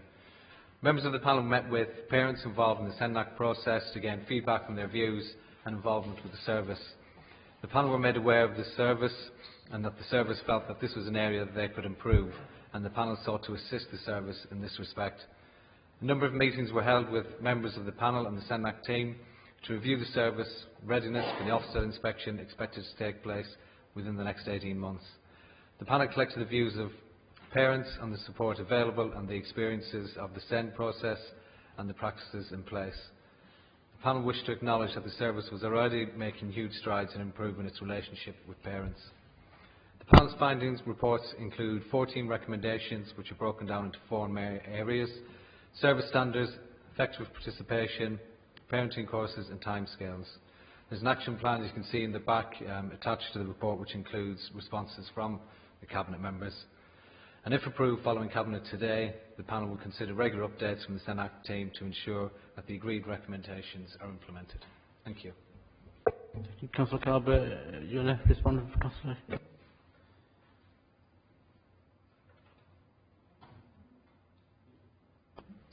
Thank you. I certainly was aware, as was Councillor Ahmed, that the service of SENDAC weren't as good as they could be. And I assume that's one of the reasons why Steve Walker raised this issue with the Chair of Scrutiny. And I absolutely welcome the panel's work, and their feedback has been incredibly useful. We have discussed it and discuss it regularly at portfolio briefings, and feedback from parents. The parents groups involved has been very positive, and I really look forward to continuing to work in partnership with Scrutiny, Children's Scrutiny Panel, to ensure that we deliver this as well as we possibly can. But I do recommend and second this report. Thank you very much. Are we okay to approve the report? Thank you very much, members. Item 16, it's a Q3 performance report. Yeah, I know. I've got a 20-minute presentation. Are we going to put it on the screen? I was joking. Yeah, it's just a noting. Any questions any members have got, I'm happy to take them. Thank you. Item. Peter moved it. Are we okay to move on?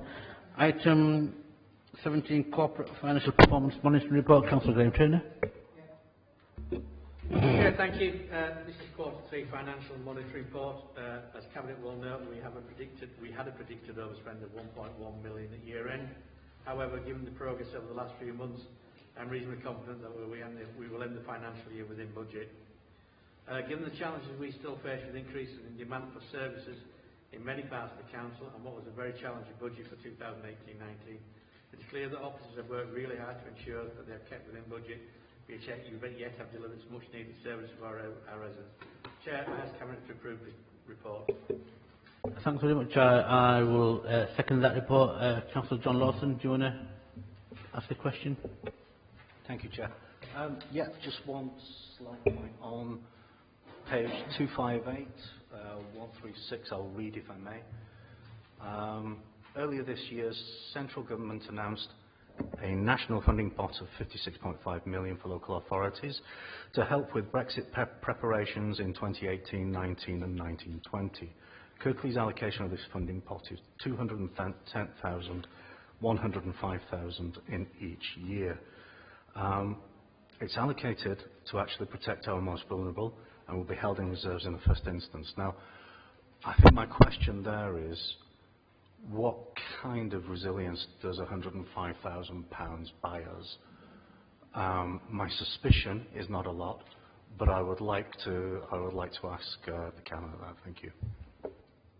You're absolutely right. Not a lot to that, and given the fact that we've yet to have any indication what Brexit may take and what that implications are for us, I would suspect that 105k will barely scratch the surface of what we may need. Again, as we discussed earlier, we will have to wait and see what the deal is eventually done and how that impacts on our services and our residents. But we will bring a report back to Cabinet in due course. Councillor Lawson, do you want to say? Yeah, just a quick follow-up, Chair. At the bottom of that same paragraph, I note with a certain amount of warm fuzziness that we have a Brexit tactical group, which sounds very efficient and very stealth-like. What is it? It's a good question, and I don't know. Do you want me to find out and get back to you?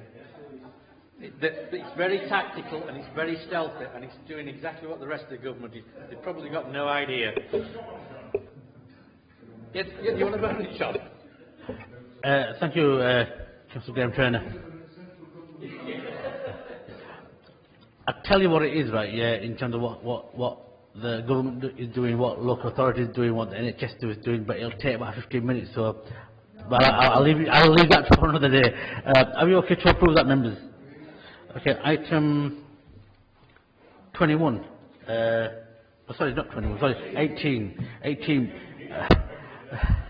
I know, I forgot.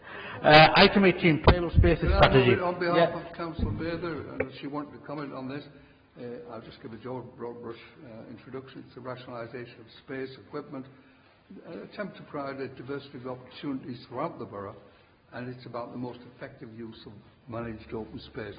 The details of it you can read. I second that, Councillor Lawson. You want a question, comment? Thank you, Chair. At risk of this becoming the John Lawson show, I would note and ask something here, that we've been talking a long time now about doing things with people, not to them. I asked in council about a year ago when this first came out about our playable spaces and the actual inclusion of people like Friends of groups. We have a local Friends of Scholars Rec in Cleckheaton, and the consultation and their role in decision making, and that hasn't taken place thus far, and I'd want to know just what weight they'll be given going forward, because they haven't, as far as I know, they haven't taken part in this process as we speak. Thank you. Peter? John, I'm sorry about that, but I'll certainly pass on your comments to Councillor Mather and try to ensure it does happen. Yeah. Councillor Rob Walker? A contrary view.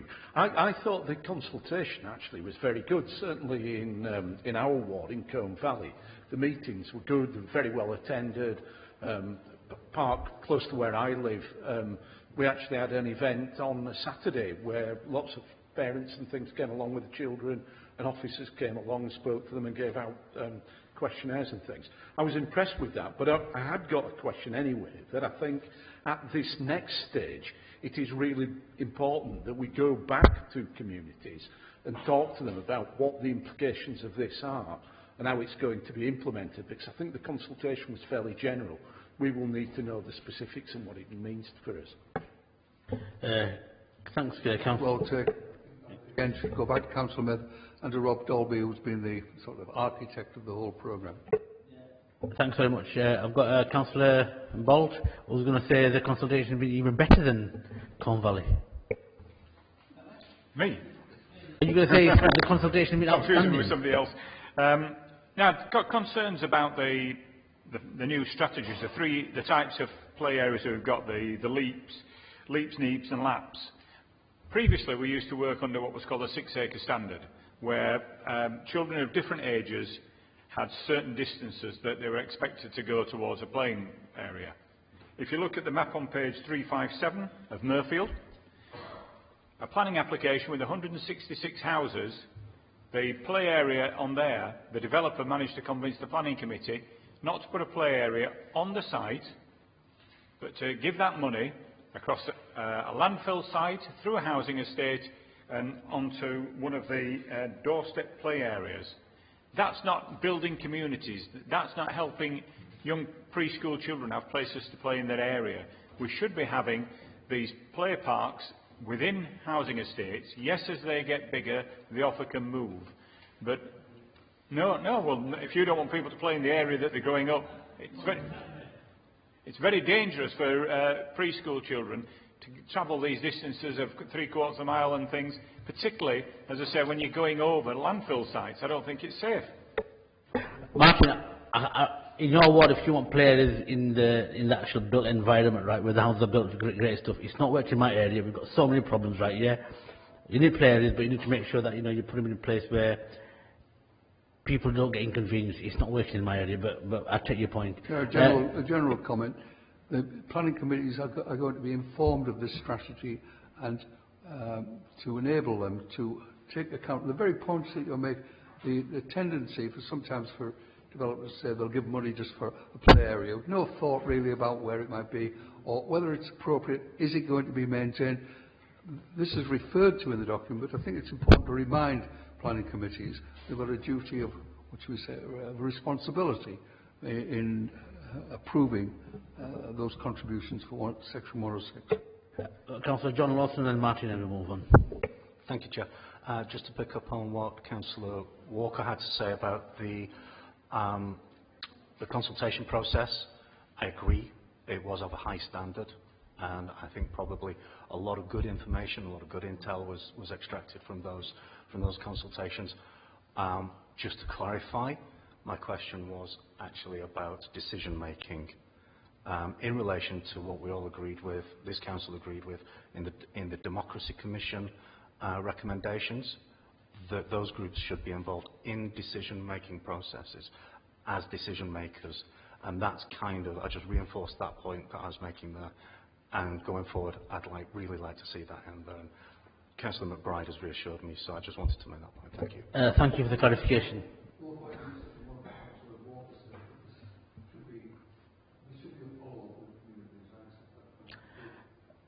Councillor Bolton and then Councillor Kendrick, and then we move on. I think you're picking up on what Peter says. I think there's an important issue here, that this is a strategy. If it's being referred to planning committees, it should be a policy, and it should be incorporated in the local plan, so that all planning applications which come through had to conform to these standards which we've got in here. Strategies, guidance and things like that, the planning committees can ignore them more than the Huddersfield Planning Committee ignored the local plan the other week. So it should be a firm policy that they have to adhere to. Councillor Viv Kendrick. Thank you, Chair. I just wanted to make a couple of comments. On Monday I spoke at the launch of the Healthy Weight Declaration, and really part of play is a contributor to that. And for me, whilst friends of parks are important and other people locally, it is actually the voice of children and the voice of young people that should be the key drivers of what's in these play spaces. Unfortunately, some of us of more mature years still hark back to the roundabouts and swings of our youth, and we want to go back in time. Things have moved on, and gut play is different now. I would point out in the action plans from April to September 2019, There's a whole thing about identifying stakeholders external to the council and district-wide engagement, and the same in the second action plan for Year 2 sites.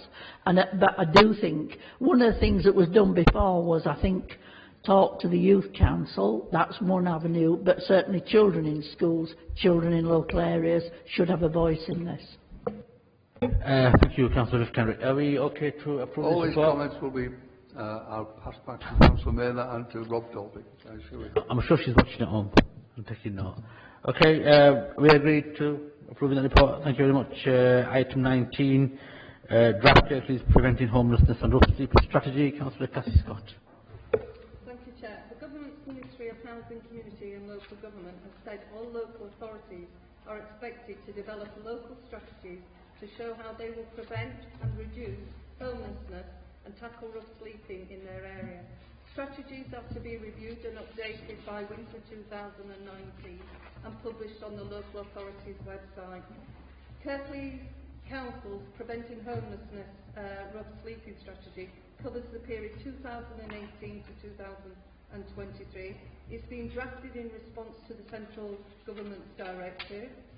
The strategy sets out the principles for how we will achieve our ambitions for homelessness prevention, including people who are rough sleeping or at risk of it. These include working together with partners across Kirklees to develop a strategy, importantly including people who have lived this experience of homelessness or rough sleeping. The focus will be within the strategy of one of prevention, so that we can work with our partners to prevent this crisis of someone becoming homeless. In doing so, we are contributing to achieving the wider outcomes for residents in Kirklees, and that that's what this council wishes to see. Where homelessness cannot be prevented, we will seek to relieve someone's homelessness as quickly as possible, including where people are sleeping rough. Within the strategy, it is recognised that this council cannot do it alone, and that in preventing homelessness requires support, commitment, input of resources of the wider partnership. This approach will further reflect, and as we continue to engage with our partners in developing and agreeing a detailed strategy action plan. The strategy takes the strengths-based approach to addressing homelessness. It recognises people's strengths and capacities for change, as well as the need to identify the support needs and how these are best met for each individual. Additionally, we will use a place-based approach, understanding the importance of people's local support network and the communities in how people access the services for this support. So today I'm asking that the Cabinet note this report, approve its draft strategy and refer it to Council for full discussion and a formal approval when it's there. Obviously this will be tomorrow, it will be coming. So I ask that you move this. Right. Thanks very much. This is going to full council tomorrow. Martin, you got a... Councillor Ball. Thanks, Chair. Yeah, welcome this. We've done quite a bit of time at scrutiny looking at rough sleeping and the homelessness. Just one thing, I don't know, as you say, it's going to Council tomorrow, Cathy, whether we can amend or include. We have a military covenant in Kirklees, and it's recognised that for whatever reasons, a number of people who are rough sleepers have come out of the military, whether it's PTSD, a breakup of family or anything. And I think we ought to recognise something about that the policy and intervention should be, wherever possible, when we're dealing with, we're talking to people who are rough sleepers, if we can find out if they have a military background, we can then channel them through the appropriate support. One of the things that we're seeing now is a report in the papers recently that when people have been released from prison, apparently they've been given tents and sent on the way. And then we end up with a situation, as I showed Eric Firth yesterday, where somebody's living in a tent in Dewsbury Railway Station car park, and that can't be acceptable. But I don't know if we can include it, if there is anything we can include tomorrow, Cathy, that we will take notice of the military covenant and make sure that our ambitions for that feed in with this strategy. Yeah, thanks, Martin. Very good point, Cathy. I'll let you answer. Thank you, Chair. You make an absolute crucial point. We do have a covenant with the armed services, and they are recognised within this document. Also, people are going to be protected that have mental health needs and health issues that need that protection. You've also mentioned about the gentleman that's sleeping rough in a tent in Dewsbury, in the train station. I'm reliably informed he does have a flat, but chooses not to be in the flat. Now, whether that's right, I've been told that, but what myself and Viv Kendrick did see him the other day, at the tent there the other day. So, services, anybody that's reported, services do engage and go out and speak to these people. One of the crucial points I forgot to mention, I'd like to thank people that took part in this consultation, and in particular councillors that were involved in it, and also the Economy and Neighbours Scrutiny Panel. Their contribution to it's been, absolutely phenomenal. So thank you. Thanks, Kathy. Yeah, that's good. I've got Councillor Cooper, and then I'll bring you in, Masood. Just a relevant point. Right now, in St Peter's Gardens in Huddersfield, there is somebody who's been provided with a tent outside the parish church, and that was a genuine homeless need, and that was the only option that was available. He was under a housing duty with another local authority, but because of that, he's there now, and that's the only way of him being able to have accommodation. So that's happening right at this moment. Rough sleeping is getting worse. We are finding. I mean, obviously, there's a difference between people who are begging and rough sleeping. And I think, one of the things we're talking about a lot of the time is getting new housing, but often that housing is not the sort of housing that we actually need. The sort of housing we need is council housing, which is not eligible for the right to buy. And so, one of the things I'd like to see is a consensus among politicians that the right to buy is wrong. That there's actually a social good in having council housing, and that we do all we can to try and get that consensus across political parties in this country. Yeah, I think Cabinet is in agreement with you in terms of right to buy. Right to buy should be there for social housing need, not for people to buy and then we can't replace that stock. Catherine, do you want to come in regarding the St Peter's Gardens? Regarding St Peter's Gardens, I wasn't aware that there was somebody there with a tent, but the provision of the tent, was it the local authority or the mission or somebody else? So I need to find out. The best thing I can do is ensure that the welfare of that person is being looked after.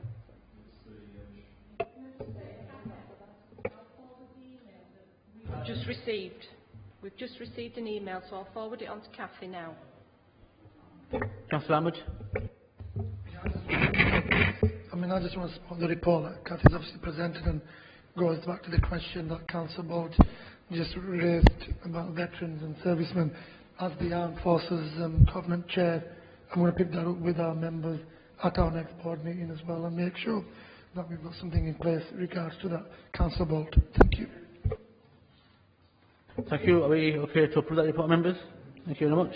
Item 21, place based public improvements budget allocation. Councillor Graham Turner. Chair, this is a list of schemes submitted by elected members that's subject to Cabinet accepting this report that have to be funded by the £1.5 million that Cabinet agreed to the wall-to-wall members back in October 2018. As Cabinet knows, each ward was allocated 10k, and the balance of the allocation of £1.2 million was used to support schemes submitted by ward members for environmental work and infrastructure and road safety works. Given the mix of investments and the spread, I believe that this Cabinet initiative in allowing ward members, in conjunction with residents, to choose where to invest to improve their wards is a great success, and would ask Cabinet to approve this report and support this initiative. Thank you, Councillor Graham Turner. I'd like to second that report. Councillor Cooper, do you want to come in? So this is really good news. I'm dead chuffed that El Manor Estate is going to get their replacement play area. It's good news. I'd very much like local ward members to be involved in the design and working with residents on that. And very pleased about the 2 traffic calming schemes that we've put forward, and the fact that those are going to happen. Those are things we've been campaigning on for quite a long time, so pleased about that. And also the A gates at Hay Lane Cemetery, which the new cemetery up at Sturley Hill around there has had motorbikes going on it, so those A gates will help prevent motorbikes getting onto the site. So all good. It is a real issue. Is Armitage Bridge, which is being used as a cut-through. HGVs are getting jackknifed and stuck in there on a regular basis, damaging vehicles, damaging pavements. And of course, as we all know, a lot of highway schemes like Cross Lane, like Jackroyd Lane, don't meet the criteria that highways do. So schemes like this, like Public Realm, are a good way of actually dealing with those sort of problems. So my question to you, Councillor Pandor, is could we actually put the Armitage Bridge scheme forward for the remaining Armitage Bridge funding for consideration, and to ask officers to draw up something that would help a scheme like that, which cannot be met under conventional funding criteria, which this is ideally suited for? I'll let my comrade, Councillor Graham Turner, answer that, because he's done all the work behind the scenes, so let him answer it. Just 2 points, Andrew. You refer to Elm Manor Estate. If you read the report, it says site will form part of the Place Strategy Improvement Programme, which we've already discussed, which does state quite clearly there will be consultation around any new strategies. So you will be consulted on that. Consultated. It's this has gone on a bit now. I have yet to have a conversation with officers about what we do with the remaining money. But once we've had that conversation, we'll make you aware of what our decision is. Councillor Bellamy and Councillor Walker after. Sorry.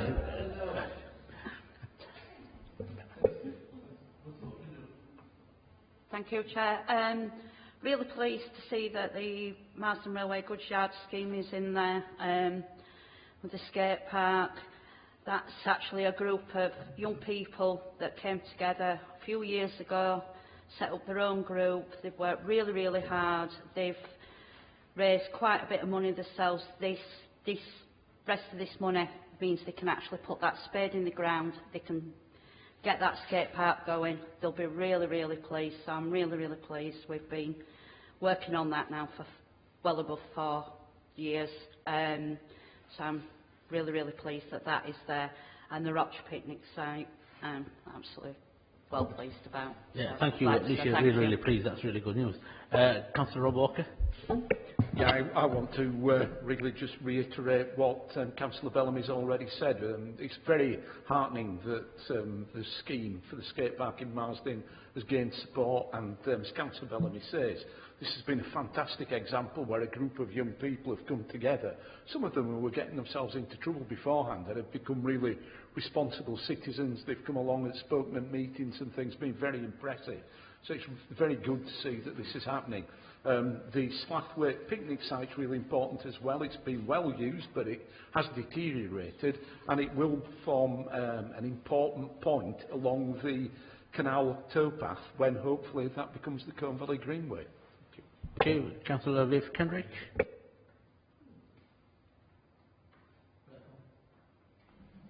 Thank you. Just before, I hope we're going to agree this money as a cabinet, so these wards can have this funding. Just on page 444, I didn't know that Golka Ward included Brockholes, Meltham and Honley Bridge, and I think perhaps that just needs that amendment before we go to a vote. What we'll do is we'll make sure that they are allocated in the correct wards. I won't know, so but we'll make sure it gets in that correct ward. Yeah, put your neck of the woods, isn't it? So are we okay with that, Javier? Okay, members, thank you very much. Item number 23. Sorry, 22. Good. It's a large road surfacing programme, Chair. move the two schemes that are referred to in the report, Leeds Road and Firth Street. Move that, Chair. Thank you. I second that. Are we okay, members? Item 23, land at St John's Avenue, Newsham, Huddersfield, former Newsham Working Men's Club, Councillor Graham Turner. Yeah, I'm assuming we've already the private items, yes? So we don't need to go into private session. Opinion. Yeah, so okay, over to you, Graham. Yeah, so, Chair, I assume, I'm sure the Cabinet has read the private report that's been produced for this item.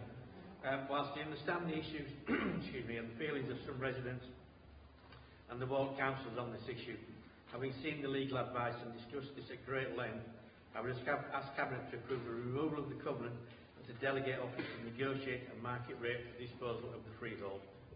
Okay, I second that. Councillor Andrew Cooper. There's a saying, for the many, not the few, and many people have used this bowling green over 100 years. What was a bowling green, and they have been turfed off it, and the turf has been removed, and the few are going to benefit from this, namely one individual sitting here. And that's wrong. It's straightforwardly wrong that a public asset that's been there for that amount of time, with that covenant on it that it can only be used for that purpose, is now going to be removed for private gain.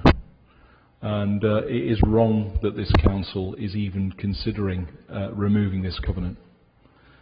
So I hear the legal advice that you've received, but I think the right thing to do is to keep this covenant, because I don't believe it is by any means right that we should be faced with a situation where somebody destroys something which has been a benefit to the community and then makes a stash of money on it. Thank you, Councillor Cooper. Well, I think we've discussed this issue between ourselves many times. You raised some valid points, but there are some other issues around this, isn't there? The fact that there is the club went bankrupt, so there is clearly little or no demand for the level of support for bowling in that area. I did some research on this, and all the evidence from various websites works out that you need approximately 100 members these days to support a bowling club. Sadly, bowling is still slightly in decline in this country. The decline is slowed down, but it is still declining. There is no evidence that, should we not remove the covenant, that this site would ever come back to being a bowling club, because the amount of money that we need to invest to change it from its present condition into a bowling club is unlikely to be available. And as I said, the level of membership that was previously occupying the site, which is obviously now dispersed, is unlikely to return to a level that is sustainable for a bowling club in the future. We could fight this through the courts, and that would incur probably a significant cost to the council. As I said, taking all the legal advice in, and we all know the legal profession is so master, but on the basis of the evidence and the advice from QCs, etc., that is likely to be failed. So I think the best interest of the few, if you like, or the many, is that we do not waste council's money on a battle that we will probably lose, and that we gain a capital receipt from the council through the release of the freehold. Okay, are we okay to approve that, members? Yeah. Oh, Mr. Stuart Smith. Oh, you're okay. Yeah, thanks. I thought you said you're 6 p.m, so I thought you disappeared. Okay, members, are we okay to approve that? Thank you very much. We've got a trustees meeting now, so we have to. Sorry.